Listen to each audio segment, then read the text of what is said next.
Pensar que Dios nos pone a prueba puede ser desagradable, hiriente y confuso.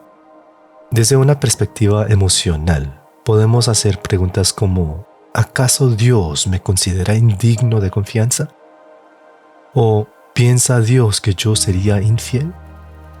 Desde una perspectiva racional, podemos hacernos preguntas como: ¿por qué es necesario que Dios me ponga a prueba cuando Él es omnisciente y sabe cómo actuaría? ¿O acaso Él no sabe si yo le sería fiel?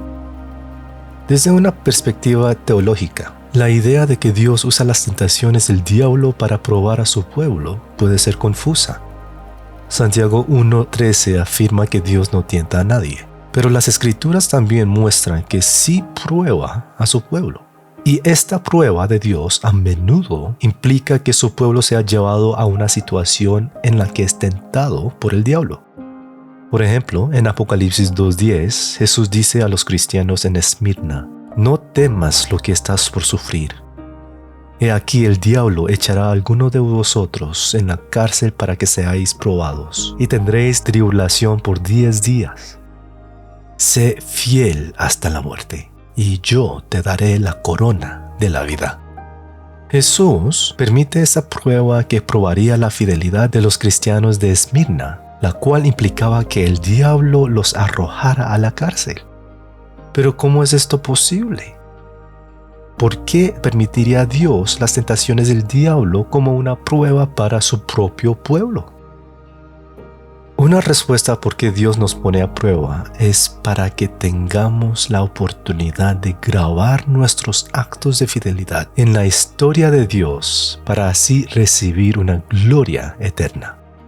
El diablo nos tienta con la intención y el deseo de vernos caer vergonzosamente en el pecado, pero Dios nos prueba con la intención y el deseo de vernos marcar nuestra fidelidad en la historia humana para que sea reconocida en la gloria para siempre.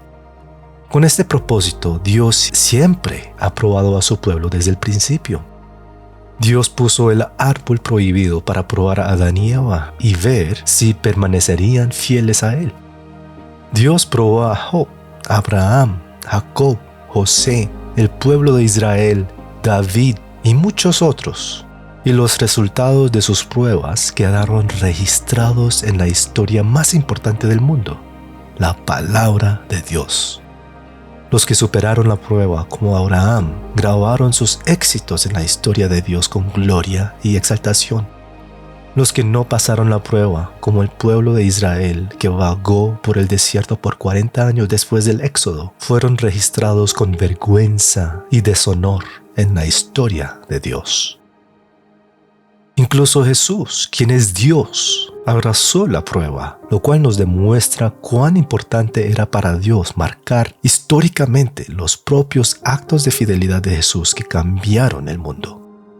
Su prueba incluyó ser tentado por el diablo después de ayunar por 40 días en el desierto.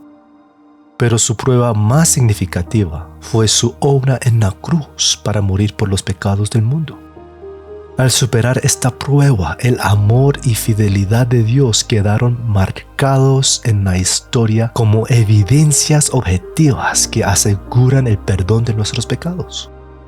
Por lo tanto, alabaremos y glorificaremos a Jesús diciendo: digno es el Cordero que fue sacrificado de recibir el poder y las riquezas y la sabiduría y la fuerza y el honor y la gloria y la bendición por siempre y para siempre. Hermano, hermana, ¿te encuentras en una tentación que te hace pecar contra Dios? ¿Estás pasando por un momento difícil que te dificulta permanecer fiel a Dios? Dios permite estas experiencias para probarte, es decir, para darte una oportunidad para marcar tus huellas de fidelidad en la historia de Dios para la gloria eterna. Así como la fe sin obras está muerta, la fidelidad que permanece oculta no puede brillar y ser reconocida. La prueba de Dios permite que tu fidelidad salga a la luz, asombre a sus ángeles y permanezca como un glorioso recuerdo de Dios. Si Dios nunca nos prueba, no habría una forma de validar nuestra fidelidad ni de grabar nuestros actos de gloria en su historia y memoria. Tal vez sientas que has fallado demasiado en mostrar tu fidelidad a Dios.